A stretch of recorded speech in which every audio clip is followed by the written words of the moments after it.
Alors, c'est un exercice difficile de présenter Jean-Pierre Changeux, parce que c'est un de nos plus grands scientifiques. Vous avez été professeur dans des grandes universités américaines, vous avez été lié au Collège de France, vous êtes un grand spécialiste du cerveau. Vous avez été, avec Jean Clair, un de ceux qui ont organisé une exposition qui m'avait beaucoup marqué, qui était L'âme au corps. Absolument, il y a très longtemps, qui était une exposition exceptionnelle. Vous aviez, je l'ai déjà dit, mais je ne résiste pas au plaisir de le répéter, aviez accepté d'être président du jury de notre Festival des Jardins il y a longtemps, quand nous avions travaillé sur le côté thérapeutique des jardins. C'était Jardin Corps et âme. Et là, vous venez, parce que vous êtes aussi un très grand collectionneur, vous avez toujours eu cette relation très privilégiée depuis l'enfance, oui, avec l'art et l'idée de collection. Vous venez d'écrire un ouvrage sur le beau. Et donc, comme c'était la thématique de ces 2 journées, nous n'avons pas résisté et nous avons osé vous demander d'être avec nous. Et je vous suis très reconnaissante d'avoir accepté. Donc, je vous donne la parole. Merci beaucoup. D'abord, je tiens à vous remercier très chaleureusement, madame, pour cette invitation, et aussi spécialement Marie-Laure, qui a pris grand soin de moi et qui m'a permis d'être près de vous aujourd'hui. Je vais vous parler évidemment comme neurobiologiste s'intéressant à l'art, et je dois dire que certains d'entre vous, certainement, trouveront qu'il y a des a priori. Mais fort heureusement, Alexandre vous a présenté les diverses options qui existent, et évidemment, je ne vais pas reprendre toutes les options, mais une, et en particulier, pour que vous ne soyez pas trop surpris, il a mentionné Hegel et le beau artistique, et le beau, entre guillemets, naturel. Donc, je parlerai strictement du beau artistique. Vous allez voir pour quelle raison. Donc, j'ai intitulé mon exposé « Le beau est dans le cerveau de l'artiste et du spectateur », et avec ensuite une proposition que vous pouvez ne pas aimer: la nature n'est pas une œuvre d'art. Bon, d'emblée, il y a un parti pris. Je ne vois pas de créateur qui ait pu faire de la nature une œuvre d'art, donc je développerai ce point à la fin surtout de mon exposé, qui comportera 3 parties. Une première sur le cerveau en général, juste un peu de la présentation des neurosciences actuelles. Un deuxième sur la perception de l'œuvre d'art, c'est les mécanismes perceptifs qui ont été évoqués hier. Et la troisième, qui est de loin la plus intéressante pour vous, puisqu'elle est en relation avec le thème, qui est sur les règles de l'art. Donc, je citerai Diderot, qui écrivait: comment se fait-il que presque tous les hommes soient d'accord pour dire qu'il y a un beau, et que si peu sachent ce que c'est? Je pense qu'on en est au même point qu'au temps de Diderot. Alors, mon point de vue, c'est qu'il me paraît opportun d'abandonner le terme « beau », qui est d'essence platonicienne, au bénéfice du terme « œuvre d'art », d'un artifice, résultat, selon Ignace Meyerson, de la capacité de notre cerveau, évidemment, à produire des formes objectives signifiantes. Dans ces conditions, qu'est-ce qu'une œuvre d'art? Alors, c'est des propositions, encore une fois, à débattre. C'est une production cérébrale humaine. Il n'y a pas d'art sans cerveau. C'est donc un artifice, comme Meyerson le proposait, une création qui est spécialisée dans la communication sociale intersubjective et qui fait appel à des formes symboliques. Elle est distincte du langage. C'est une communication d'état émotionnel, de connaissances, expériences, sous la contrainte de règles de l'art. J'en parlerai à la fin de mon exposé. On peut dire aussi que c'est une pensée non verbale. Et elle possède une caractéristique très importante qui a été soulignée par divers auteurs, dont Michel Onfray, que je ne partage pas nécessairement tout ce qu'il raconte, mais enfin, disons, il a entre autres mentionné la notion d'efficacité esthétique, brutale, immédiate, sidérante. Et là, je vais citer Lev Vygotsky, qui est quelqu'un de très peu connu, malheureusement, dans notre société, et qui est soviétique, un psychologue soviétique qui a écrit des très très beaux textes sur l'éducation, sur la conscience et sur l'art, et dont je vous recommande très chaleureusement la lecture. Et pour lui, il s'agit d'une union explosive des émotions et de l'imagination, ce qu'il appelle la catharsis, qui est une notion que nous empruntons au grec, comme vous le savez. Et Schiller a un peu repris cette idée d'une synthèse des émotions et de la raison, et je rajoute qu'il mobilise des processus conscients et non conscients, parce qu'on reviendrait sur la notion de conscience dans la deuxième partie de mon exposé, ou la première même. Alors, autre chose que je voudrais souligner, et que je pense pouvoir contraster avec ce que nous appelons la nature, c'est que l'art est en constante évolution. Il existe une histoire de l'art. Vous pouvez dire qu'il existe une histoire de la nature, mais enfin, disons qu'elle n'a pas cette vivacité et cette importance comme dans l'art. Il y a un renouvellement incessant, et ça qui est un point important par rapport à je dirais, la science, et sans progrès apparent. Je pense que ce qui concerne la science, vous savez tous qu'il y a des progrès considérables, ne serait-ce que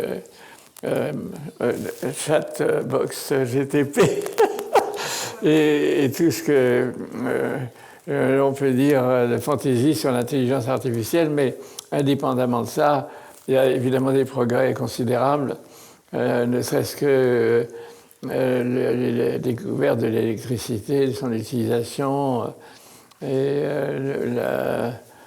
les progrès de la médecine, l'anesthésie générale, que sais-je. Il y a eu donc des progrès considérables et ils continuent. Notre vocation, c'est, en tant que scientifique, c'est justement de contribuer à ce progrès avec une notion que je reprendrai peut-être, si j'ai le temps, qu'on pourra en discuter, en citant Pasteur, pour le bien de l'humanité. Je pense que ce n'est pas un détail, parce qu'il y a actuellement une certaine forme de confusion à ce sujet, et qui peut contribuer à une certaine forme de discrédit de la science. Et je ne voudrais surtout pas que vous quittiez cette salle en ayant cette impression. Donc, est-ce que le mot est dans la nature? Je dis non. C'est une création cérébrale. Et pour commencer, et faire le lien avec la littérature, je voudrais et donc un peu illustrer ce que je viens de dire sur l'efficacité esthétique. Et Stendhal, dans le récit de son voyage en Italie, décrit, après être entré dans la basilique Santa Croce, où il y a des œuvres d'art importantes, mais il n'y a pas de Michel-Ange, il n'y a pas de Léonard de Vinci, etc. Enfin, c'est des œuvres quand même un peu de deuxième qualité, si j'ose employer ce terme, qui n'est pas exact, enfin, c'est des œuvres importantes. Mais là, néanmoins, ça l'a profondément touché. J'étais déjà dans une sorte d'extase, pas mystique, hein, bon, absorbé dans la contemplation de la beauté sublime. Je la voyais de près, je la touchais, pour ainsi dire. Et en sortant de Santa Croce, j'avais un battement de cœur. La vie était épuisée chez moi, je marchais avec la crainte de tomber. Donc, il y a clairement un phénomène physiologique, c'était juste pour ça que je voulais le mentionner, qui d'abord est en accord avec l'idée que la puissance de l'œuvre mobilise des émotions avec une mise en éveil cérébral, une ignition explosive. Je reviendrai sur cette définition de notre espèce de travail neuronal conscient, sans toutefois être trop général. ça a été étudié comme syndrome neurologique et pas tous les visiteurs de Santa Croce ou surtout des offices entrent dans cet état physiologique. Il y a des conditions qui ont été analysées, je ne vais pas le faire, mais simplement pour dire que c'est quand même un syndrome un peu exceptionnel. Toutefois, je pense que beaucoup d'entre vous, et moi en particulier, avons été touchés à un moment de notre vie, entre autres pendant notre jeunesse, notre adolescence, par cette mise en contact avec les œuvres d'art. En ce qui me concerne, c'est les offices à Florence et toute cette peinture du XIVe siècle qui m'a profondément touché, ému, je dirais, sans hésiter, pour la vie. Alors je voudrais aussi préciser mon point de vue, c'est que l'art n'est en aucun cas à contraster et à opposer surtout avec la science. Je dirais même d'une manière très positive qu'il faut, pour comprendre l'œuvre d'art, allier science et art. Et là, je vous ai choisi un exemple très intéressant de la Vierge de la Brera à Milan, par Piero della Francesca. J'ai sélectionné ce qu'il y a au-dessus de la Vierge, et je l'ai éliminé pour montrer à quel point il y a un calcul mathématique qui est impliqué dans la mise en place de cette coquille et de l'œuf d'autruche, qui ont évidemment une signification symbolique très intéressante. Mais ce qui nous intéresse ici, c'est cette extraordinaire précision mathématique qu'il y a dans l'exécution de cette œuvre. Et je continuerai en disant que tout ça, science et art, ça vient de notre cerveau et pas d'autre chose. Enfin, j'ai sur ce point une position assez arrêtée, mais on pourra en discuter. Bon.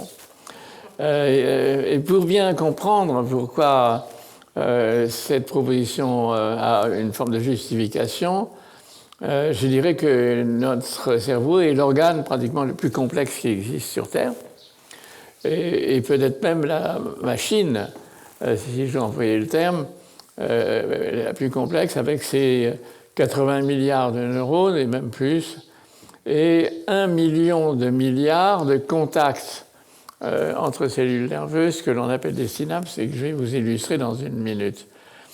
Donc, c'est non seulement un organe composé de cellules nerveuses interconnectées, mais s'il y a du hasard à certains moments, j'en reviendrai, de l'évolution de cette connectivité, il est extrêmement organisé.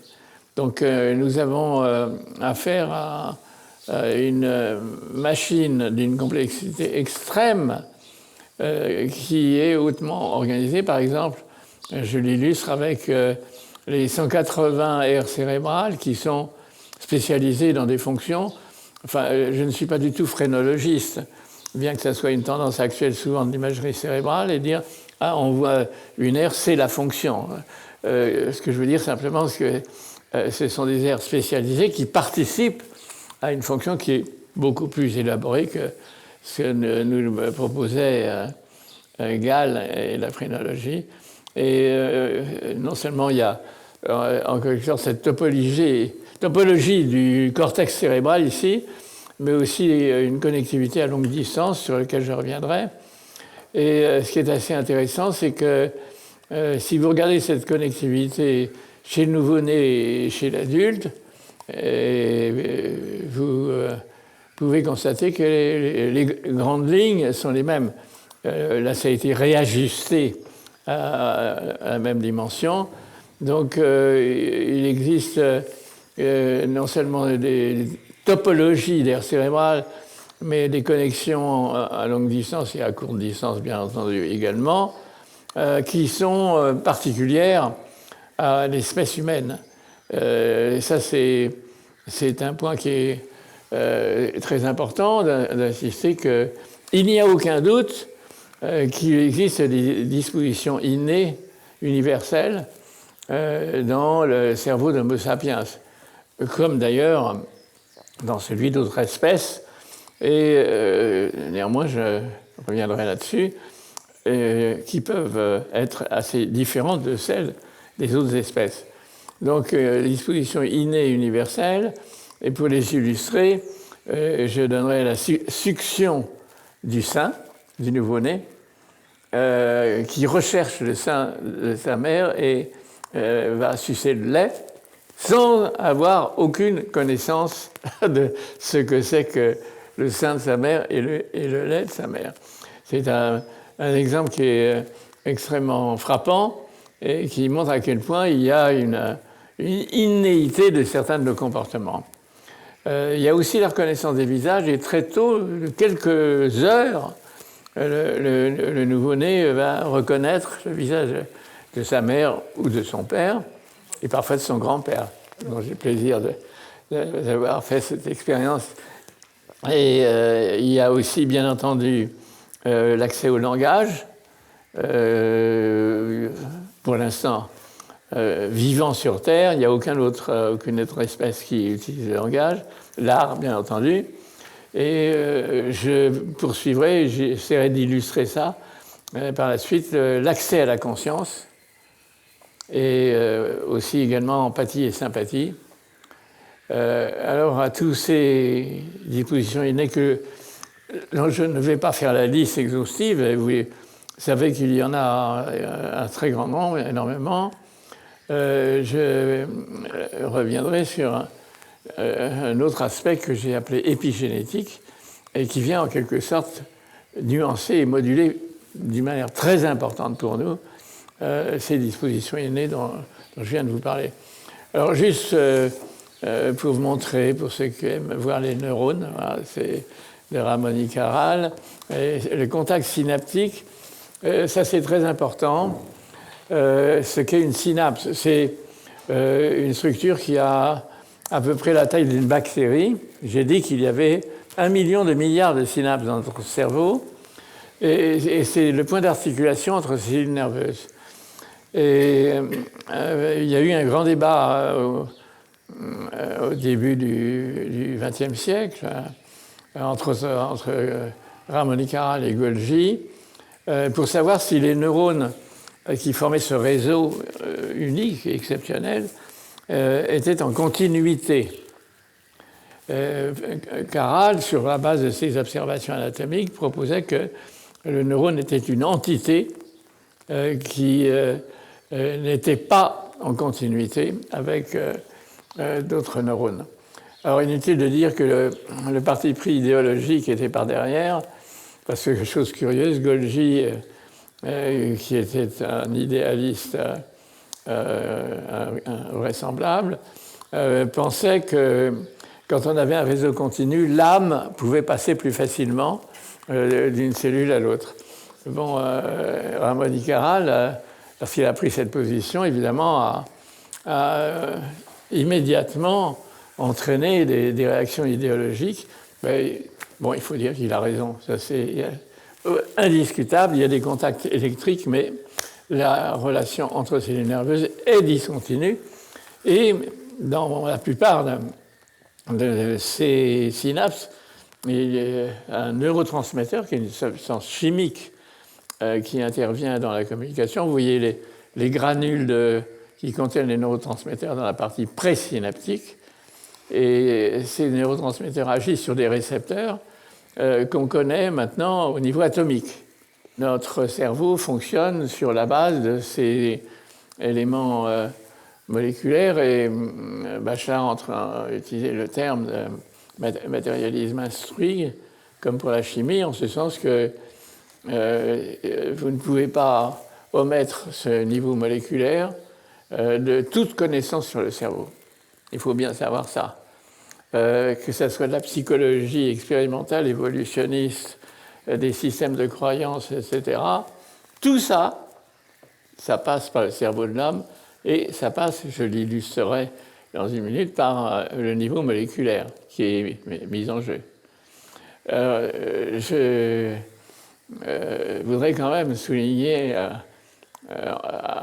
par cette unité, en quelque sorte cellulaire et moléculaire, du cerveau de l'homme, j'ai souligné le caractère de complexité de cette organisation, mais évidemment, elle n'est pas apparue un beau jour en soufflant sur une sculpture en terre cuite qui a animé le corps en quelque sorte, c'est qu'il y a eu une évolution darwinienne qui s'est produite. Et vous voyez par exemple ici des ancêtres de l'Homo sapiens comme l'Homo habilis. Alors ce qui est intéressant, c'est que en dépit de son cerveau relativement modeste sur le plan du volume, mais aussi possédant beaucoup de points encore simiens, il y a les premières cultures qui apparaissent et les premiers outils. Donc l'apparition d'outils n'est pas liée à Homo sapiens, loin de là. Si vous regardez Homo erectus, qui a précédé pendant assez longtemps l'Homo sapiens, depuis 1 million d'années jusqu'à quelques centaines, enfin plusieurs centaines d'années, donc un volume un peu plus grand, mais surtout quand vous voyez les outils, vous voyez apparaître ces bifaces. Il y a une découverte de la symétrie. Alors je n'ai pas plaidé pour la symétrie comme étant une règle de l'art, je pense que on pourra en reparler, mais là il y a évidemment une composante esthétique qui apparaît dès Homo erectus, et évidemment on ne peut pas dire que entre guillemets l'art soit lié à Homo sapiens, qui est apparu il y a 300 000 ans, donc beaucoup plus récent. Alors il y a l'étape intermédiaire avec un prédécesseur très proche de l'Homo sapiens qui s'appelle Homo heidelbergensis, où on a trouvé en Espagne des tombes avec les squelettes et aussi des offrandes funéraires. Donc ça veut dire qu'il y avait déjà une certaine forme de système de croyance, de symbolisme qui s'était établi à l'époque. Alors, vous voyez qu'il y a donc ici une relation extrêmement intéressante entre l'évolution organique du cerveau de l'homme, qui est darwinienne, qui est liée à notre génome, et le développement de culture avec des témoignages minimaux, évidemment il y en a bien d'autres, et comme chez l'Homo sapiens, évidemment, les peintures murales de la grotte Chauvet et même des instruments de musique avec cette expansion du cortex cérébral, du cortex pariétal, préfrontal, le développement de la symétrie hémisphère droit et bien d'autres choses. Je signale ici qu'il y a une expansion formidable du cortex cérébral, mais pas tellement d'évolution du système limbique, et nous y reviendrons peut-être à la fin de mon exposé. Donc, il y a une origine génétique des principales fonctions du cerveau en lien avec le développement de la création artistique. Mais alors là, il y a un paradoxe qui est peu connu du public, et même que certains scientifiques ne prennent pas, à mon goût, suffisamment en considération. Quand on parle de génétique, en général, on parle de gènes. Et quand on parle de gènes, on se dit le nombre de gènes. Donc, la complexification du cerveau qu'on voit de la souris à l'homme, par exemple, où il y a des grandes lignes qui sont communes, mais disons, un cerveau d'homme, ce n'est pas un cerveau de souris. Et bien, quand vous comptez le nombre de gènes qui a été dans le génome humain, qui était déchiffré là, récemment, vous le savez, on se rend compte qu'à quelques pourcents près, il n'y a pas de changement du nombre de gènes. Par contre, le nombre de neurones, lui, évolue de 40 millions à 100 milliards. Alors, l'autre chose qui est assez intéressante, c'est que Quand vous regardez les protéines, c'est les enzymes, les récepteurs, les transporteurs, tout ça qui existe dans notre cerveau, on constate que les protéines du cerveau sont extrêmement conservées, plus que celles des testicules, par exemple. Ça, c'est intéressant pour les hommes de savoir qu'ils sont à la pointe de l'évolution pour certaines parties de leur corps.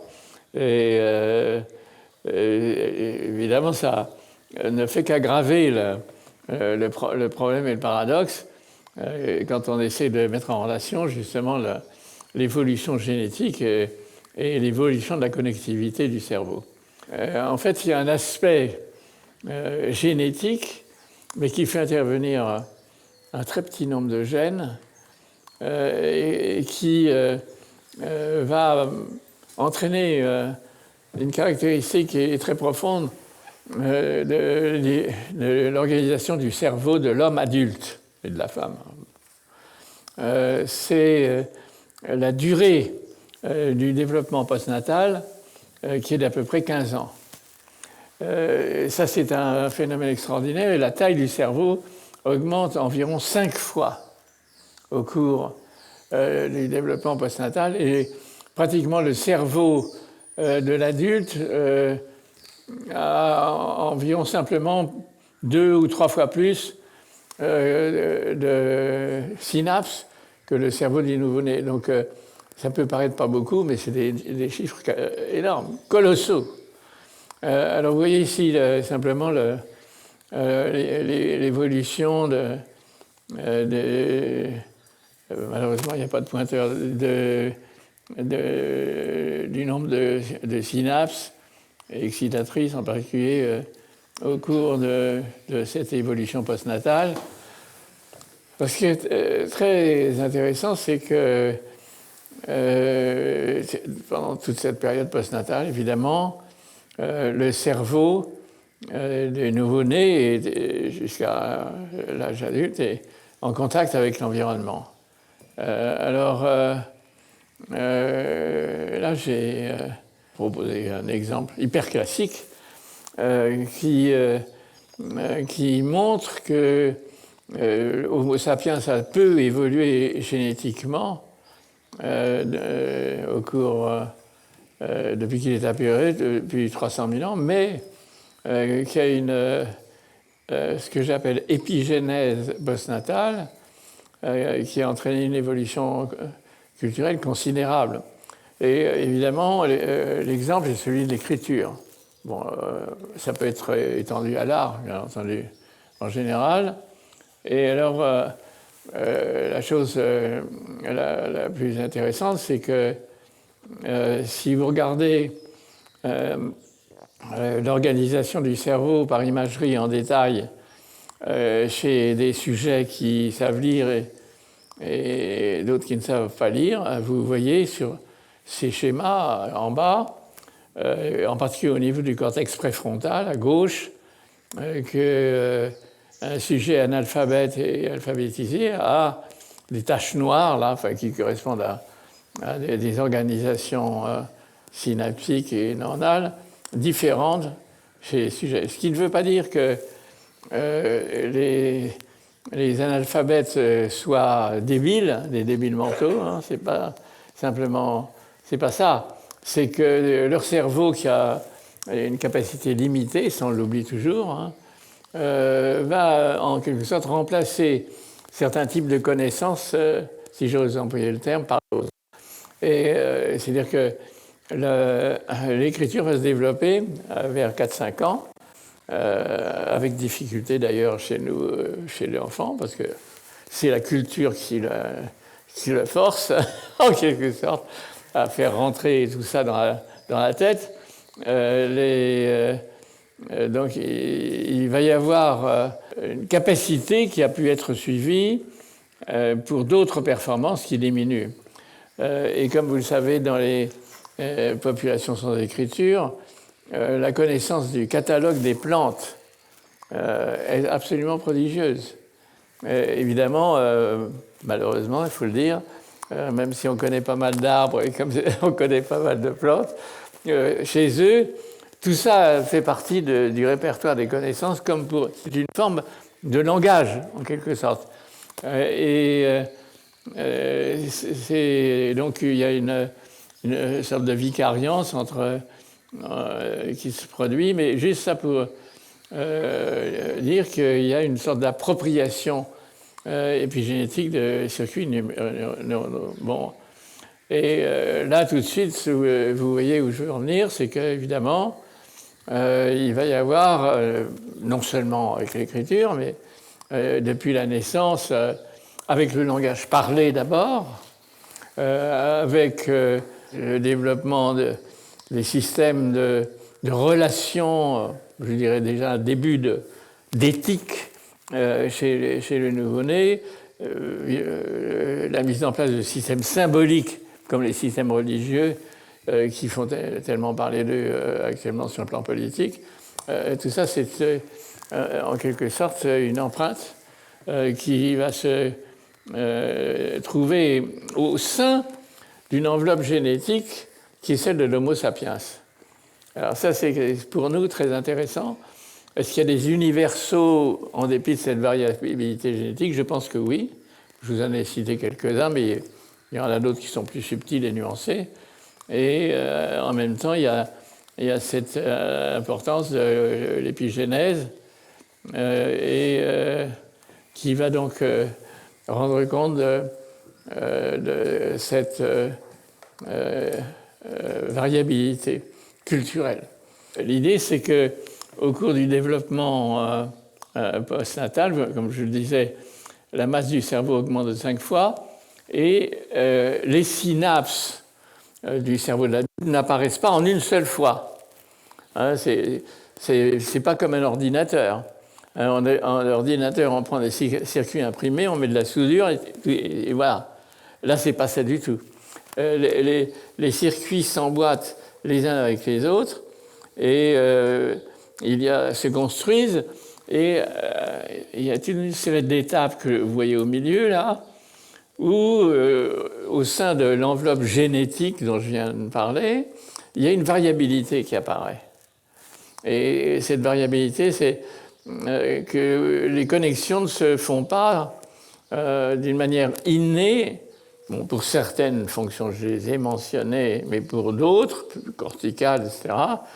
Et qu'il y a une sorte d'exubérance synaptique et l'environnement intervient là au milieu de la figure pour sélectionner certaines synapses et les stabiliser et éliminer d'autres.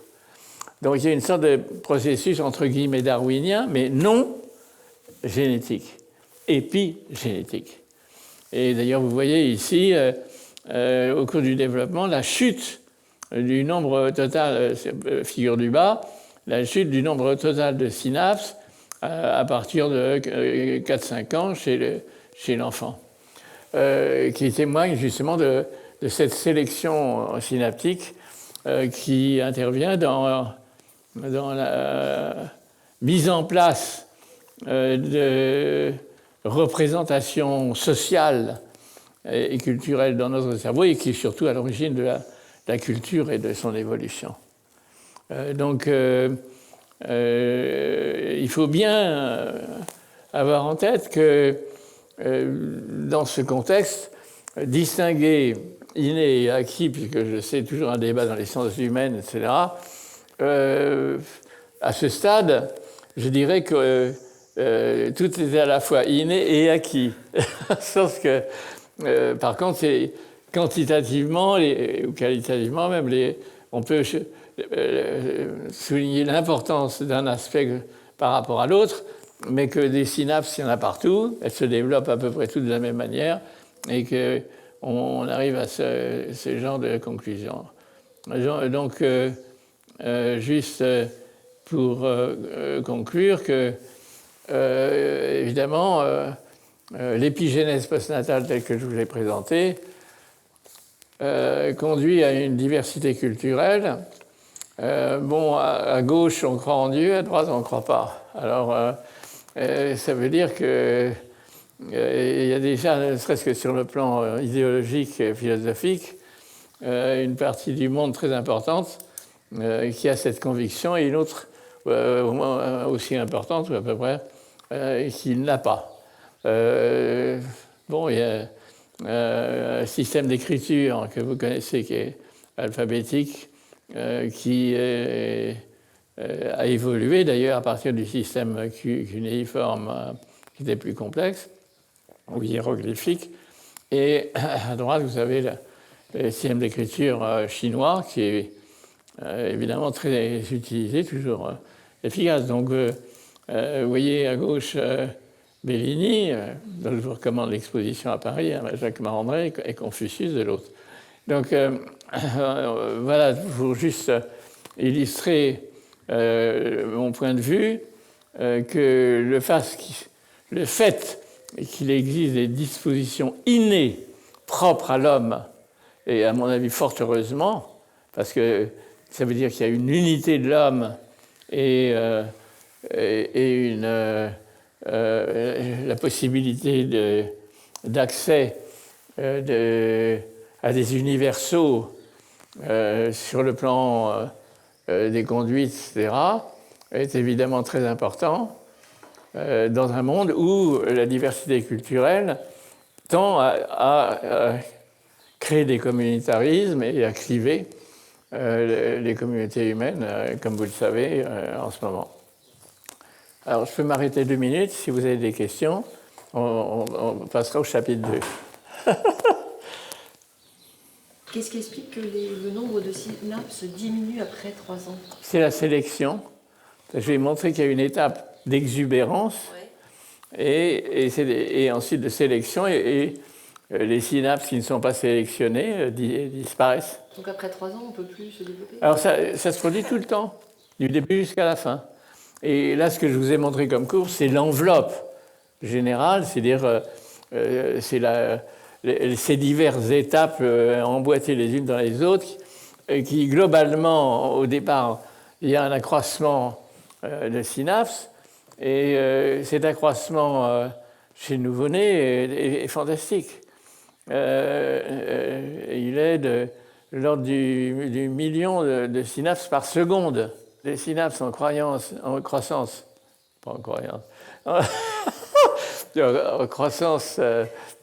chez le nouveau-né est absolument formidable. Donc on ne peut pas oublier cet aspect-là des choses et le fait que la culture puisse imprégner en quelque sorte le cerveau de l'homme et demander à un croyant de passer d'une religion à l'autre. Bon, ça se passe, c'est vrai, c'est possible, mais disons que ça ne se fait pas sans difficulté. Et les lavages de cerveau ont été essayés dans les post-staliniennes et encore maintenant en Chine, on voit le résultat. Et ça, c'est lié au fait que c'est une épigénèse qui est au moins aussi stable et, entre guillemets, irrémédiable que le déterminisme génétique. Je pense que même s'il y a certains gènes aux mutations qui varient d'un individu à l'autre, il y en a, hein, ça peut donner des maladies graves, comme on le sait, mais ça peut aussi se compenser. C'est-à-dire que certains gènes peuvent compenser pour d'autres et rétablir une certaine forme d'équilibre. Pour l'épigénèse, c'est très difficile et comme vous le savez, d'ailleurs c'est un problème pour les migrations qui est considérable. Apprendre une nouvelle langue chez l'adulte est très difficile. Chez le nouveau-né, enfin chez l'enfant, c'est beaucoup plus facile, hein, et ça se fait sans appel à la volonté, c'est-à-dire que le langage est acquis sans que l'enfant le veuille, enfin, sinon communiquer avec ses parents, etc. Et donc, on a affaire à une mise en place d'une empreinte qui est très profonde. Alors, est-ce qu'il y a d'autres questions? Oui. J'avais peut-être une question dans l'affiliation de l'homme. En fait, Darwin, qui est très continuiste. Il voit une continuité très forte entre l'homme et l'animal, Oui. Peut-être même plus encore que vous, puisque pour lui, le langage, il y a des proto-langages animaux. Il dit il y a deux différences, il y a deux choses qui semblent être des propres de l'homme. Il y a un passage, c'est 3 lignes, tout à fait surprenant. Et il dit ces deux choses, c'est la spéculation mathématique, l'aptitude à la spéculation mathématique, et la capacité à s'émerveiller devant un paysage, devant la nature. Ça m'a toujours un petit peu étonné, ce passage, et j'aurais voulu avoir votre point de vue Moi, là-dessus. je pense que c'est intéressant pour comprendre la psychologie de Darwin. Il y a un autre aspect qui est plus sérieux de Darwin, qui est ce qu'il a appelé l'élargissement de la sympathie, qui s'est produit aux étapes ultimes de l'évolution et qui contribue justement à l'introduction de la civilisation, en quelque sorte, au sein des populations humaines. Maintenant qu'ils fassent des calculs mathématiques, les corbeaux en font, ils sont très très doués pour ça. Et aussi pour la manipulation d'outils, certains oiseaux sont prodigieux pour la pieuvre aussi. Bon, je n'ai pas testé les capacités mathématiques de la pieuvre, je n'ai pas travaillé là-dessus, mais enfin, peut-être que d'autres auteurs l'ont fait. Il est évident que chez l'homme, ça prend une dimension extraordinaire, hein, exceptionnelle, ça n'y a aucun doute. Mais de là à dire, certains auteurs vont jusqu'à dire qu'il n'y a rien qui est propre à l'homme. Mais c'est l'accumulation des choses. C'est le fait qu'il y a à la fois des dispositions innées, culturelles, et aussi une histoire qui s'accumule dans le cerveau, qui n'existe dans aucune autre espèce. Mais enfin, c'est un débat, hein, je vous l'accorde. Quant à l'émerveillement du paysage, qu'est-ce que pensait l'Homo habilis des paysages qu'il fréquentait? Moi, je pense que c'est... bon, ça, c'est juste une idée. Hein, bon, je n'ai pas de base scientifique pour ça, mais que si on veut rendre compte de l'évolution des ancêtres de l'homme, hein, comme à partir des australopithèques, il est évident qu'ils ont vécu dans des environnements qui étaient relativement différents. Et qu'il y a eu des conquêtes d'environnement qui se sont faites par les ancêtres de l'Homo sapiens jusqu'à l'Homo sapiens, qui a envahi la Terre pour la détruire. Bon, ça c'est à ne pas citer, mais donc il y a toute une histoire évolutive où le paysage, si j'ose dire, a pu jouer un rôle, en ce sens que, comme c'était essentiellement en Afrique, il y a eu des cycles, et aussi pour l'Homo sapiens plus tard, enfin, il y a eu des cycles climatiques formidables qui sont passés, et donc qui a une capacité d'adaptation du cerveau qui a permis de lutter contre ces changements climatiques. D'ailleurs, ce que les écologistes disent, c'est terrible, il y a une disparition des espèces qui se produit en ce moment. Bon, c'est en partie lié à l'homme, mais c'est aussi dû à l'évolution du climat qui est elle-même déterminée par la position relative des astres, etc. Si vous regardez ce qui s'est passé à la fin du secondaire et au passage au tertiaire, c'est très illustré par les dinosaures. Enfin, c'était l'essentiel des organismes vivants un peu de taille importante, et pratiquement tout a disparu, à part quelques petits restes. Donc la disparition d'espèces n'est pas nouveau. Bon, ça prend une dimension dramatique parce que l'homme est conscient, alors que les dinosaures n'y étaient pas. Mais alors, je me rappelle une exposition au Muséum d'histoire naturelle où il montrait, ça venait de Russie d'ailleurs, des tyrannosaures dans toute l'exposition. Et puis il y avait quelques microscopes distribués. Alors on pouvait regarder ce qui se passait et on trouvait un cerveau de mammifère. C'est-à-dire qu'ils étaient apparus à l'époque des dinosaures, ils ne se développaient pas. Alors, les dinosaures tenaient la place et une fois que les dinosaures sont partis, bon, alors je ne sais pas qui prendra la place de l'espèce humaine dans l'avenir. S'il est amené à disparaître, j'espère que non, mais bon. Alors maintenant, on va passer à voir et comprendre le tableau. D'abord, je voudrais souligner qu'on contraste souvent la musique avec la peinture pour dire que la peinture est statique et que la musique a une dimension temporelle.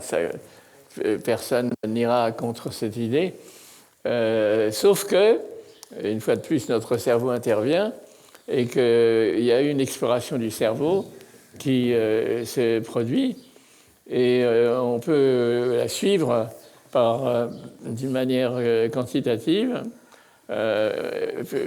et voir le déplacement des yeux, les mouvements des yeux qui a lieu quand on dévoile ce tableau, qui est d'ailleurs à l'exposition du Petit Palais, l'original. Et donc, vous voyez que quand on contemple un tableau, il y a évidemment une vision d'ensemble, mais il y a aussi, pour beaucoup, une exploration dans le détail. Et là, vous pouvez voir ce qui se produit et montrer que pour des patients ayant une lésion du lobe frontal, là, vous voyez à droite, c'est tout à fait ces brouillons systématiques, et à gauche, vous avez un mouvement organisé. Donc, il existe évidemment une base neurale de l'exploration du tableau qui est lié en grande partie au lobe frontal. Alors maintenant, je vais aller plus dans le détail.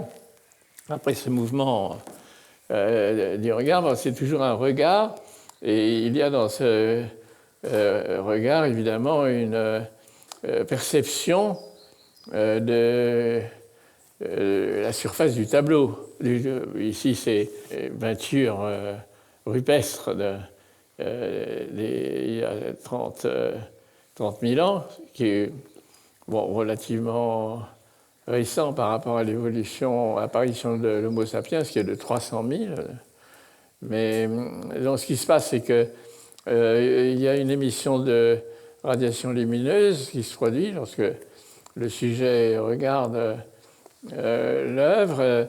Ces radiations passent par des récepteurs. Je vous ai parlé des récepteurs synaptiques. Ici, c'est les récepteurs de la rétine et qui sont du type rhodopsine ou opsine pour le noir et blanc, pour les couleurs. Donc tout ce que nous voyons, les couleurs de la nature, si je vous envoie le terme, et bien entendu d'un tableau, passe par une étape moléculaire. Je vous l'ai dit, personne ne le croit. Hein. Je sais, le public ne s'intéresse pas du tout à ça. On s'en fout complètement que ça passe par des molécules. Mais moi ça ne m'est pas égal du tout, parce que ça veut dire qu'on a une contrainte absolument invraisemblable sur l'observation du monde et que notre vision de la réalité, de ce qui est le réel sur lequel on bute, je ne vais pas faire un discours philosophique là-dessus, je pense que je surtout pas devant un spécialiste, mais c'est un débat qui est évidemment pas d'aujourd'hui, de savoir si la réalité existe ou n'existe pas en dehors de nous. Bon, je pense qu'elle existe, c'est un but, mais qu'est-ce qu'elle est ? Elle est ce que notre cerveau, via les organes des sens, nous permet de percevoir.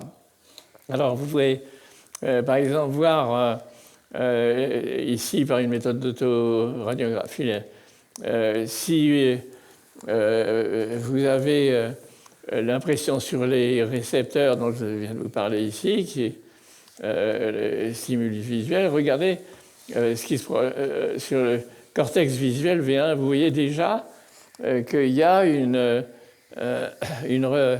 une continuité, en quelque sorte, entre le stimulus visuel et le stimulus enregistré, et qu'il y a donc déjà une forme, le terme est employé d'une manière, c'est un terme un peu compliqué, qu'on appelle isomorphisme. C'est-à-dire qu'il y a un maintien de la forme quand on passe du stimulus extérieur. Donc on internalise en fait le monde extérieur, mais d'une manière qui est extrêmement filtrée par notre système visuel et évidemment retraitée ensuite par les cellules nerveuses qui entrent par une de ces territoires que vous avez vus tout à l'heure, des aires visuelles qui se trouvent dans la partie occipitale. Et il y a toute une série d'aires visuelles et il y a évidemment un traitement de l'image. Alors là, on remonte des aires visuelles très postérieures vers le lobe temporal. On enregistre les neurones uniques et on lui présente des formes en T ou en angle, en croix. Et oui, la chose qui est absolument remarquable, c'est que vous avez à gauche, là, c'était renversé, et le neurone enregistré ne répond qu'à lui. Il y a déjà une extraordinaire spécialisation. Bon, ça ne veut pas dire que tous les neurones répondent au même stimulus, au contraire, il y a une très grande diversité qui permet de reprendre les formes qu'on peut trouver dans la nature. Alors là, je n'ai pas cherché la nature ou les arbres, mais Paul Klee, et on aurait dit que Paul Klee était neurobiologiste, mais enfin, c'est vrai qu'il était très intéressé par la science, et vous retrouvez dans son tableau les types de stimulus que les neurobiologistes, sans le savoir d'ailleurs, ont utilisés pour mettre à l'épreuve les propriétés fonctionnelles des tableaux. Alors, il y a aussi, en remontant, toujours au niveau du cortex temporal, les neurones qui, évidemment, vont répondre à toutes les formes existantes. Alors, là encore, il y a un aspect épigénétique qui va intervenir, hein, mais disons que si on regarde les neurones en question, vous voyez tout de suite qu'il y a des neurones qui répondent en haut, ligne d'en haut, à une main avec 5 doigts. Si vous mettez une moufle, le neurone ne répond plus. Donc il faut que les 5 doigts soient séparés pour que le neurone réponde. Bon, pour les visages, c'est la même chose. Là, bon, c'est un visage de singe.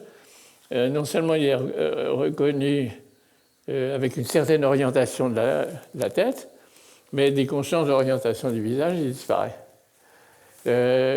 Donc, il y a une extraordinaire diversification des neurones de notre cerveau qui donne accès à la perception du monde tel qu'il est, mais surtout de ce que l'artiste va imaginer à partir de ce monde. Et vous retrouvez ce très beau Philippe de Champaigne, que j'aime énormément, qui se trouve au musée de Rennes, je crois, si ma mémoire est bonne, où vous avez une insistance qui est incroyablement forte chez l'artiste pour les visages et les mains.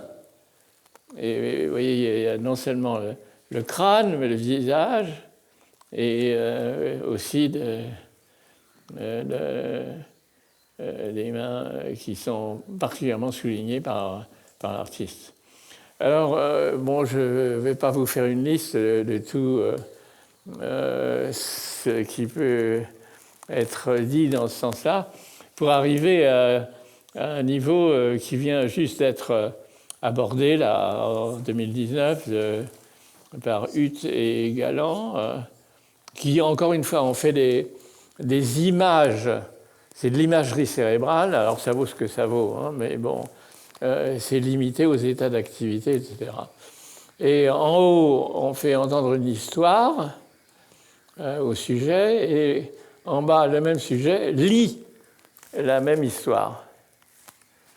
Alors, vous voyez l'étonnement que nous avons tous de penser que c'est ce qui est compris par le sujet, tant par la lecture que par l'audition, qui va stimuler des territoires cérébraux. Alors vous voyez parmi ces territoires, évidemment, système visuel, tactile, personne, social, nombre, mental, enfin bref, c'est des catégories qui, à mon avis, pourraient être améliorées.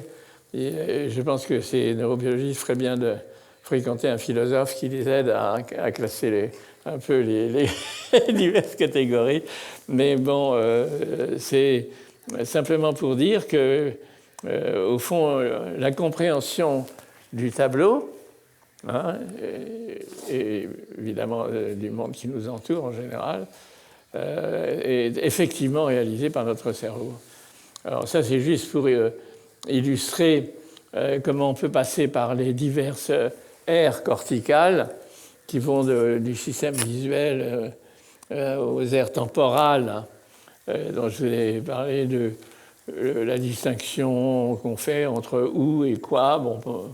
Ce qui est important, c'est que pour nous, entre autres, qui nous intéressons à l'art, il va y avoir quelque chose qui se passe sur le plan émotionnel, et il va y avoir dans tous ces sens, entre guillemets, que l'on a vu tout à l'heure, une composante émotionnelle. Et là, elle va se recruter progressivement. Je vous ai montré le Philippe de Champaigne. Bon, quand on le regarde, on n'est pas indifférent. Il y a autre chose qui se passe, qui nous émeut, qui nous touche. Bon, encore une fois, ce n'est pas le syndrome de Stendhal, mais un petit quelque chose comme ça, une catharsis. Donc il y a un moment dans notre cerveau où il y a une synthèse de tout ce qui a été analysé par ces neurones individuels, les mains, les yeux, etc., plus des concepts abstraits, etc. Tout ça va se réunir dans un espace physique qui est l'espace conscient. Bon, et dans cet accès à l'espace conscient, il y a non seulement, en quelque sorte, la forme, mais aussi la connaissance, mais aussi l'émotion. Et vous voyez ici apparaître par imagerie cérébrale justement le lien qu'il peut y avoir entre perception conceptuelle et les émotions qui sont recrutées progressivement tout le long du chemin. C'est-à-dire que quand vous arrivez au niveau du cortex temporal qui analyse, comme vous l'avez pu le voir, les visages, etc., il y a déjà à ce niveau-là des petits éléments qui se recrutent et qui vont contribuer à la synthèse globale. Qu'est-ce que vous entendez par dorsal et ventral ? C'est simplement que je vous ai montré quelques exemples, essentiellement de reconnaissance des objets, vous voyez, et aussi des visages et la perception des couleurs.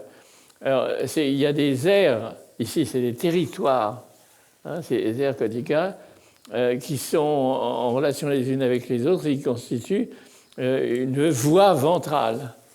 Par contre, il y a d'autres aires verticales, tout ça pour dire que ces aires ne sont pas isolées, si vous voulez, elles sont toutes en interaction les unes avec les autres. Donc il y en a une ventrale sur le quoi, et l'autre, dorsalement, c'est la perception du mouvement, de la profondeur, organisation spatiale, etc. Donc c'est là où on distingue. Alors évidemment, à chaque fois, il y a une évaluation émotionnelle qui va se produire éventuellement, et ces voies vont être mobilisées. Mais je suis d'accord avec vous qu'on n'a pas épuisé la connaissance de ces voies et que c'est un sujet d'une extrême importance, mais très difficile. Parce que En général, on utilise dans la physiologie cérébrale soit la cellule elle-même, qui est facile à analyser, des petits ensembles de cellules, soit de gros ensembles qui sont par imagerie, et le lien entre les deux est parfois d'une très grande difficulté. Et c'est là où peut-être quand même pour nous, l'intelligence artificielle nous aidera à faire le lien entre les divers niveaux. Alors justement, j'arrive au point ultime de la perception du cerveau, c'est le traitement conscient. Donc j'ai parlé de l'accès au cortex préfrontal et la synthèse mentale. Alors, nous avons proposé avec Stanislas, il y avait eu des précurseurs évidemment, on n'a pas réinventé le monde à nous deux, mais enfin disons qu'on a insisté sur un aspect neural qui permet justement de faire cette synthèse globale. Et l'idée est extrêmement simple, c'est que pour faire une synthèse globale, il faut que diverses parties du cerveau entrent en contact les unes avec les autres. Donc, ce qu'on va proposer, c'est qu'il y a des neurones à axones longs que vous voyez à gauche. C'est une figure de Ramón y Cajal. Déjà, on montrait que même du frontal à l'occipital, il y a des neurones qui sont des axones suffisants. Il y en a aussi de part et d'autre, c'est le corps calleux. On passe d'un hémisphère à l'autre. Donc, la proposition que nous avons faite, c'est qu'il existe un réseau de neurones connectés à longue distance. Vous avez l'exemple là, de Goldman-Rakic, et que ce réseau va créer un milieu physique qui permettra de faire ces synthèses mentales dont je vous ai parlé tout à l'heure. Bon, c'est évidemment très rudimentaire. C'est quoi la longueur? Pour interconnecter des territoires du cerveau qui vont depuis la forme, les émotions. Ça peut faire 10 cm, 15 cm? Oui, c'est des réseaux réciproques. C'est ça notre idée. Et d'ailleurs, vous voyez ici que dans le schéma de Goldman-Rakic, il y a le cortex préfrontal en bas à gauche, et vous avez le cortex pariéto-temporal sur la figure du bas, et qu'en haut, vous arrivez à intégrer le cortex singulaire. Alors, qu'est-ce que c'est le cortex singulaire? C'est en lien directement avec ce qu'on appelle le cerveau des émotions. Donc, vous avez à la fois cette synthèse entre, si on peut dire, comme je le disais, vous savez, filaire, raison et émotion. C'est pas, disons que c'est une manière un peu globale de dire les choses. Par contre, ça, c'est très concret. C'est un modèle très concret qu'on peut mettre à l'épreuve. Et vous voyez, l'idée étant que quand les signaux, les représentations accèdent aux espaces de travail neuronal conscient, à ce moment-là, il y a une espèce d'envahissement du cortex qui se produit et qui diffère, je compare les figures de gauche et de droite, état non conscient, état conscient. Donc le sujet conscient a mis en éveil, en quelque sorte, tout un réseau qui est d'ailleurs aussi fonction des états de conscience. Et peut-être qu'il y en a déjà un certain nombre d'entre vous qui sont en train de dormir parce que ce que je leur raconte ne les intéresse pas. Enfin, ou qui ne soutiennent pas l'attention parce qu'ils se disent « Ah, ça y est, je suis dépassé ». Bon, à ce moment-là, ça c'est le niveau d'état de conscience qui, évidemment, est nécessaire. Hein. Ça, c'est le sujet attentif et éveillé. Et pendant le rêve ou le sommeil, c'est autre chose, peu importe, on ne peut pas tout dire. Donc, ce que je voulais mentionner, c'est que l'hypothèse que cette synthèse consciente est physique et qu'il y a ce qu'on appelle une ignition de neurones qui autrement restent à un niveau silencieux dans l'état non conscient. Et alors cette ignition, on peut la suivre physiquement par électroencéphalographie. Et vous voyez par exemple dans la ligne intermédiaire, vous êtes dans V1, ensuite V4, et ensuite le cortex préfrontal. Et vous voyez que quand le préfrontal, donc pour nous, est atteint, à ce moment-là, il y a une réaction invasive qui se produit, qu'on a appelée ignition. C'est encore très primitif, mais voyons si sur le plan esthétique, il y a un lien. C'est des travaux qui se font, il y a beaucoup de choses qui se font dans ce domaine. Ce n'est pas mon domaine de recherche, hein, c'est un domaine d'intérêt, mais sauf qu'avec Stanislas, on a proposé l'espace de travail non inconscient et la notion d'ignition. Ça, c'est un travail auquel j'ai participé, mais contribué. Mais à droite, vous avez autre chose, parce que là, on demande à l'enfant de réagir. C'est par mesure d'électroencéphalographie à deux figures, un visage mignon, cute en anglais, cuteness, et un enfant avec un bec de lièvre, qui est triste à dire, mais vous avez une différence qui se manifeste chez le sujet, et donc on peut dire qu'il y a une sorte d'ignition esthétique qui mobilise un ensemble défini de territoires cérébraux et qui donc va être, si vous voulez, un indicateur de cette catharsis dont je vous ai parlé tout à l'heure. Alors, on peut aussi examiner les choses sous l'angle des réponses émotionnelles. Hein. J'ai fait Stendhal, etc. Et ça a été fait chez la musique, pour la musique, surtout moins pour l'art, mais vous voyez que quand le sujet a des frissons, c'est une mini-catharsis. Hein. Le sujet, quand écoute une œuvre d'art, est ému.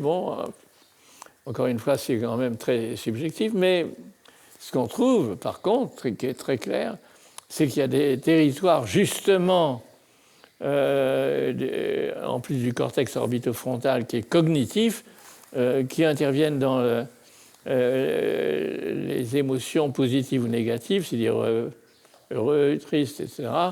Et vous voyez qu'il y a un allumage qui se produit, qui accompagne une ignition, et que donc il y a à la fois une ignition dans le cognitif, mais aussi dans l'émotionnel. Alors pour moi, ça veut dire simplement qu'on ne fait pas que regarder une œuvre d'art, un arbre ou la nature, mais on essaie de comprendre. C'est-à-dire que dans la vision que l'on a des choses, il y a non seulement une perception, mais une compréhension. C'est une tentative. Parce que beaucoup d'entre vous parlent évidemment de création, et ils pensent évidemment à la création du monde, etc. Moi, je pense plutôt à l'origine du monde, tel que Courbet y a pensé, mais enfin, c'est autre chose. Mais c'est une interprétation métaphysique un peu différente. Là, Léonard, chose très intéressante, c'est beaucoup intéressé au hasard. Et il a fait toute une série de dessins sur les tourbillons. Et ça, c'est assez amusant parce que il donne l'impression qu'il y a effectivement une intervention du hasard dans la création artistique. Et on peut parler ici d'épigénèse, encore une fois, dans l'acte créateur, avec essai et erreur. Je vous ai parlé d'essai et erreur au niveau des synapses, mais il est évident que ça marche encore mieux si vous regardez les comportements et les gestes. Donc, qu'il y aurait, en quelque sorte, dans notre manière de procéder, un enchâssement d'essais et d'erreurs, et donc une sélection et éventuellement une amplification par le fait qu'une œuvre est communiquée socialement. Donc vous voyez, c'est encore une fois une répétition un petit peu de ce que j'ai dit à propos de l'épigénèse, mais dans la création, adapté à la création. Alors il y a un point qui est très important, qui est l'activité spontanée du cerveau. J'en ai pas parlé, mais elle est très importante. C'est-à-dire que notre cerveau n'est jamais silencieux, même quand on dort. Il est très actif, il est actif tout le temps, même quand on est non conscient. Bon, dans le cas conscient, il y a un effet différentiel au niveau de, selon nous, de l'espace de travail neuronal conscient, mais cette activité spontanée est présente tout le temps. Il y a des mécanismes moléculaires, d'ailleurs, que vous voyez en haut à gauche, qui permettent de comprendre. Et là, un neurone chez la lamproie, ou on pourrait le faire aussi en culture, cette activité spontanée n'a rien de mystérieux. Alors, très brièvement, je pense qu'on peut étendre épigénèse darwinisme à la création et au darwinisme mental, où le sujet est capable dans sa tête, l'artiste, d'avoir plusieurs types de représentations conscientes et qui varient d'un moment à l'autre, et puis par des systèmes de récompense sélectionner celle qui est adéquate à sa propre vision du monde.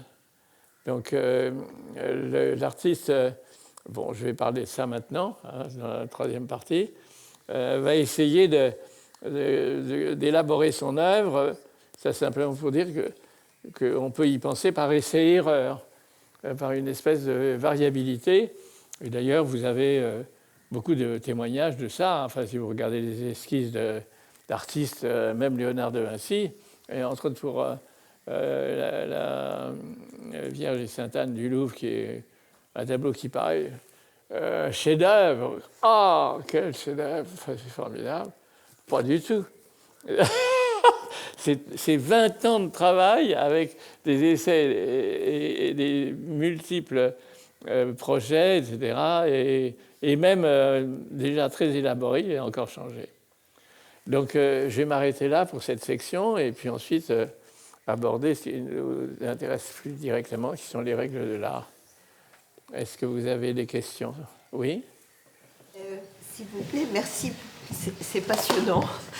Je voulais vous demander, au niveau des HP, qu'est-ce qui se passe au niveau des enfants au potentiel? Les HP? Les hauts potentiels intellectuels, les enfants au potentiel intellectuel. Qu'est-ce qui haut potentiel. Bon, je pense que j'ai insisté sur l'importance de l'épigénèse, et surtout pour l'éducation. Hein. Bon, tout est là. Mais il peut y avoir une variabilité génétique qui existe d'un individu à l'autre. Hein. Bon, quand vous regardez la distribution d'effets génétiques sur d'autres choses, le foie, l'estomac, etc., vous voyez une courbe de Gauss. Bon, je pense que pour les capacités cérébrales, on peut avoir un peu la même chose. C'est-à-dire que ça, c'est la moyenne, et puis un petit peu au-dessus de la moyenne, un peu en dessous. Bon, en dessous de la moyenne, c'est le handicap. Malheureusement, il y en a trop, et beaucoup trop. Ils ne sont pas tous d'origine génétique, d'ailleurs. Et sur la pâtier droite, vous pouvez avoir des enfants qui ont, disons, un certain type de capacité essentiellement cognitive plus développée. Alors c'est là où la relation entre le cognitif et l'émotionnel devient critique, parce que ces enfants qui peuvent être hyper cognitifs, hyper doués en mathématiques, etc., ont sur le plan relationnel des déficits considérables et sont souvent considérés comme des autistes. Moi, j'aime pas tellement ces genres de catégories psychiatriques. Bon, c'est une manière de s'exprimer, mais tout ça pour dire que la relation sociale avec son environnement de l'enfant hyperactif, enfin hyper, entre guillemets, intelligents, ça existe. Alors, évidemment, pour nous, très attachés aux règles d'épigénèse, avec Antoine Danchat, c'est ce que nous avons proposé là pour l'épigénèse par sélection. Évidemment, on essaye de voir dans quelle mesure il peut y avoir une modification d'une donnée génétique par l'expérience épigénétique. Vous voyez, une espèce de compensation. Alors, chez le nouveau-né, cette compensation est formidable. Par exemple, si vous enlevez chez le nouveau-né l'hémisphère gauche, qui habituellement intervient dans le langage, il va apprendre le langage avec l'hémisphère droit. Il parlera quasiment normalement. Donc, il y a des possibilités de mise en harmonie ou en ordre des choses dans le cerveau par l'épigénèse. Mais là, encore, si vous faites la même chose chez un adulte, pas du tout le même résultat.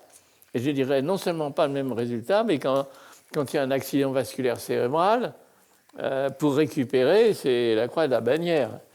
Alors, nous sommes très concernés par ça. Est-ce qu'on peut réactiver l'épigénèse, en quelque sorte, chez l'adulte, pour qu'on puisse à nouveau sélectionner les circuits adéquats? Voilà. J'aurais une question. On passe beaucoup de temps aujourd'hui à regarder des écrans. En fait, l'usage qu'on fait de nos yeux, c'est, si on pense à une journée consciente, l'ordinateur, le téléphone. Et est-ce que, si la scène visuelle est reconstituée par le cerveau, à partir d'un afflux électrique qui est envoyé par le nerf optique, est-ce que selon vous, il y a une différence entre regarder un arbre, mettons un arbre dans la nature, dans un milieu ouvert naturel, et regarder exactement le même arbre avec la même lumière, le même éclairage sur un écran? L'écran, vous passez de ce qu'on pourrait appeler la nature, ou plutôt une espèce de réalité physique extérieure, par l'intermédiaire d'un capteur. Comme, je ne sais pas si la télévision fonctionne là, enfin, une prise d'image. Donc, ce n'est pas un œil humain qui va vous produire l'image de l'arbre. Hein, c'est un œil artificiel. Et puis maintenant, avec l'œil humain, on va aller capturer l'image qui est produite par l'écran. Il y a beaucoup de dimensions qui sont perdues par les capteurs d'image artificielles. Bon, mais d'un autre côté, si vous voulez, dans ce domaine, on peut comparer les choses depuis la photographie au cinéma. Hein, donc, le cinéma en noir et blanc et en couleur, bon, donc il y a des progrès technologiques qui permettent d'améliorer. Mais moi, je pense que ça ne remplace pas l'expérience individuelle. Ça, c'est mon point de vue. Bon, enfin, c'est-à-dire, mon point de vue est que la technologie et même la connaissance scientifique, encore une fois, on l'a discuté ensemble hier, n'épuisent pas le réel. Donc, dans la mesure où on ne voit le monde qu'à travers des capteurs naturels ou artificiels, on le voit sous une forme plus ou moins profonde, entre guillemets, qui varie. Et alors, par-dessus le marché, les écrans, surtout chez les enfants, sont très dangereux. Enfin, moi, je pense qu'il faut être très attentif à ça. Pas simplement parce que, justement, ça donne une vision fausse du monde, et entre autres, un aspect qui est dramatique, c'est que la relation émotionnelle liée à la vie sociale n'est pas du tout transmise de la même manière entre écrans que d'un individu à l'autre. Et même chose si vous avez des hommes politiques qui sont à 1000 km et qui communiquent entre eux par vidéo, c'est pas la même chose que s'ils se voyaient et se rencontraient en tant qu'être humain. On est quand même là pour parler du beau. Oui. Les animaux n'ont pas le sens du beau. Est-ce qu'ils ne l'ont pas parce que simplement leur cerveau, leur chimie, leurs molécules ne le permettent pas? D'abord, je tiens à Est-ce vous que la dire... notion de beau est purement humaine? Non, c'est une très très bonne question. Voilà. Très très bonne question qui a plein de sens. Darwin a écrit à propos de la sélection sexuelle tout un ouvrage sur, entre guillemets, c'est pour ça que j'emploie pas le terme beau parce qu'il n'a pas la même signification chez l'animal et chez l'homme, mais la beauté du plumage. La différence des sexes et le fait que les mâles, entre guillemets, soient beaucoup plus beaux que les femelles, ce qui est différent dans le cas de l'espèce humaine, bon. C'est simplement parce qu'ils ont comme souci de se faire accepter, parce que finalement, c'est la femelle qui accepte. C'est elle qui a la perception, entre guillemets, esthétique. Donc, elle va réagir et laisser le mal arriver. D'ailleurs, si vous voulez, dans tous les problèmes qu'on voit aujourd'hui sur MeToo, etc., les gens ne se rendent pas compte que la relation n'est pas symétrique, si vous voulez, sur le plan organique. Et là, la sélection sexuelle est un exemple. Mais bon. Moi, je pense qu'il y a une dimension qui manque. Et vous avez tout à fait raison, et c'est ce dont nous allons parler.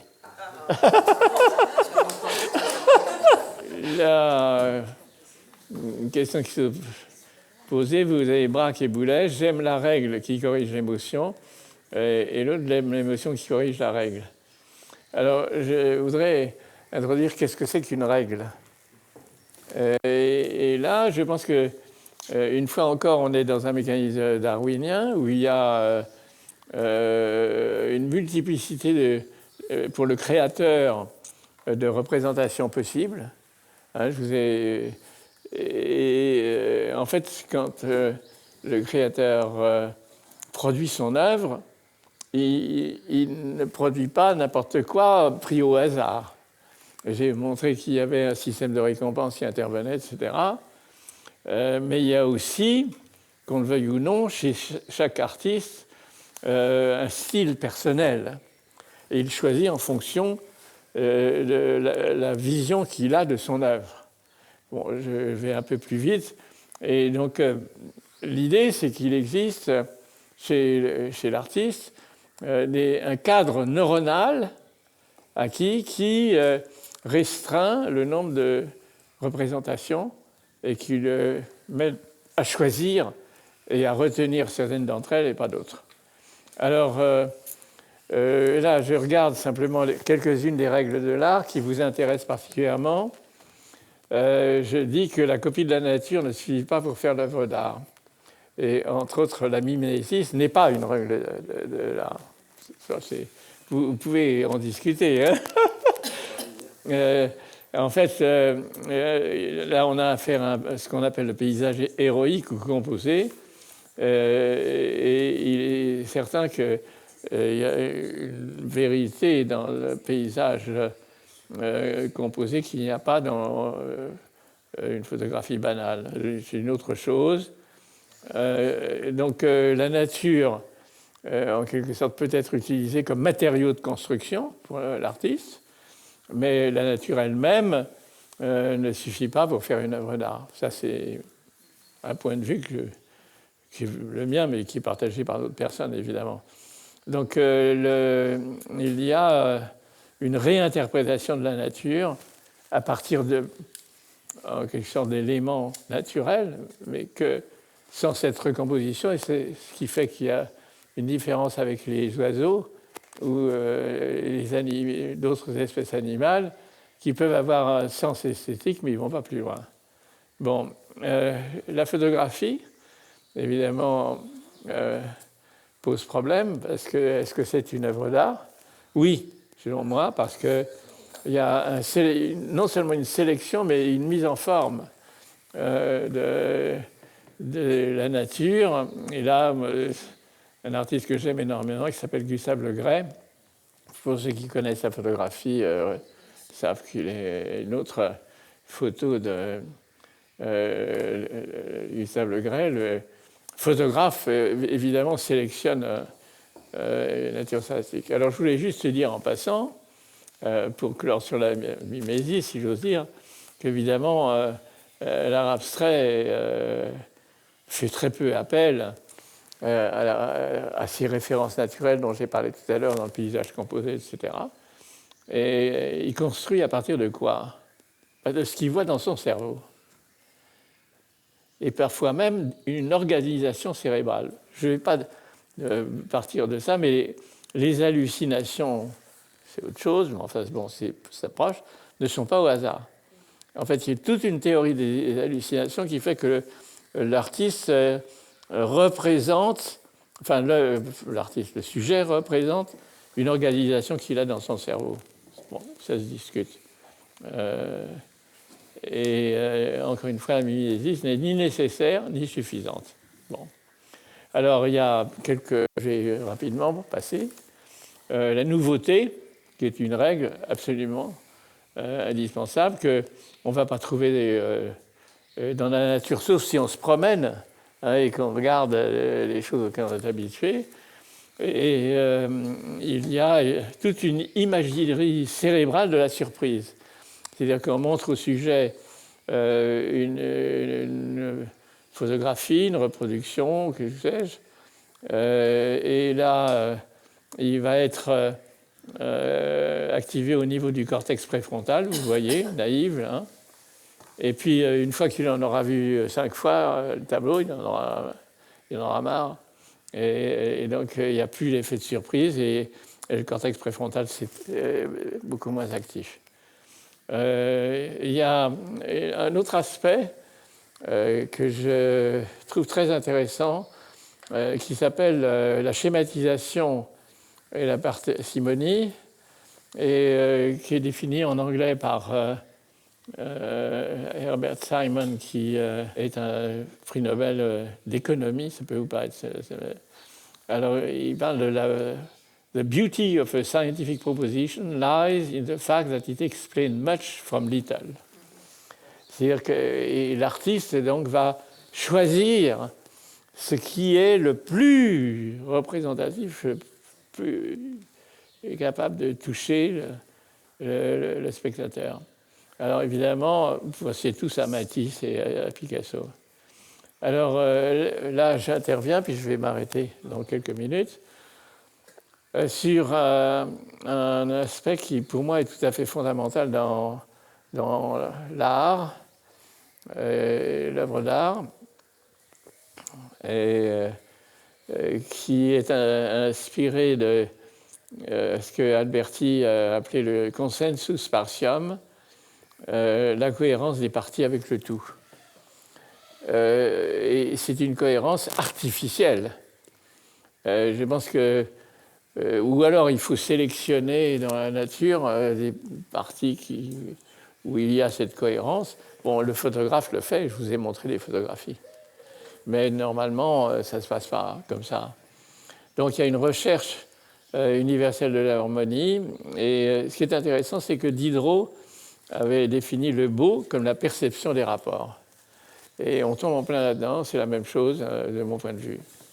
Alors là aussi, j'ai parlé du darwinisme mental. Ceux qui ont pu voir l'exposition qui a lieu à Paris là, en ce moment à l'Orangerie ont pu voir ces images, enfin le nu de Baltimore là, et ces images qui montrent à quel point il y a eu toute une recherche qui a permis d'accéder au tableau final. Moi, j'ai vu avec mon épouse qui m'a dit oh, il ne s'est pas arrêté au bon moment. Bon, Et alors, dernier point, nous avons donc des émotions, j'en ai parlé longuement tout à l'heure, et il existe ce qu'on appelle l'empathie à la souffrance, et d'autre part ce qu'on appelle la sympathie.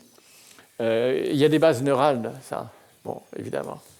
Alors, l'empathie à la souffrance, on peut montrer qu'il y a des points communs dans l'imagerie cérébrale entre un stimulus douloureux appliqué à soi et à un autre.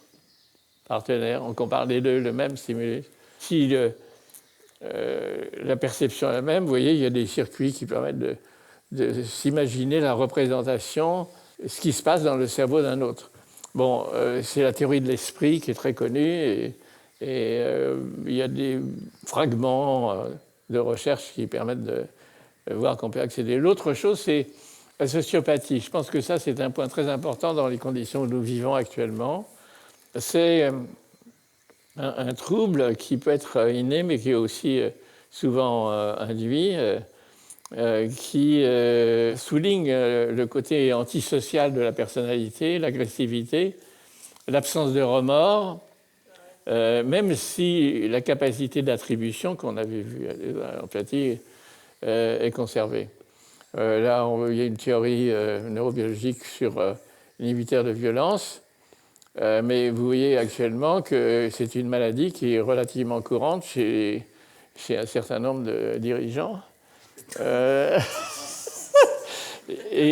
Non, mais je parle très sérieusement. C'est-à-dire que si on les mettait vraiment en tant qu'être humain en face de ce qu'ils provoquent, ça pourrait changer les choses. Bon, et je termine donc sur le plan artistique la reconnaissance de soi-même comme un autre. Alors je termine, c'est ma dernière diapo, sur un autre aspect que là encore l'homme ne partage pas avec d'autres espèces, qui est la conception du monde que l'artiste peut avoir. C'est ce que Poussin a appelé l'exemplum, les belles idées. Il y a un message dans l'œuvre d'art qui n'existe pas dans la nature. Je regrette beaucoup, mais l'œuvre d'art transmet la vision du monde de l'artiste à d'autres. Il y a un aspect social, à d'autres membres du corps social qui sont capables de percer. Donc il y a un pouvoir d'évocation de l'art qui est, selon moi, un véhicule séculaire des messages éthiques et éventuellement des messages universaux dont je parlais quelque chose. Enfin, quand même, on peut espérer avoir un peu d'espoir avec Matisse, toujours à cette même exposition. Ce que je rêve, c'est un art d'équilibre, de pureté, de tranquillité, un calmant cérébral, quelque chose d'analogue à un bon fauteuil. Bon. À la fois beaucoup de joie de vivre, de bon sens et d'humour, évidemment, chez Henri Matisse. Voilà, donc j'ai terminé, et là c'est un peu le résumé de ce que j'ai voulu dire. Une activité créatrice du cerveau de l'homme qui introduit de l'ordre du sens dans un monde naturel, non étiqueté. Ça, c'est un point très important. La nature n'est pas interprétée. Et en créant des artefacts imprévus, lyriques, socialement partagés, et une ignition esthétique qui permet justement de faire la synthèse de tout ça. Voilà, je vous remercie beaucoup.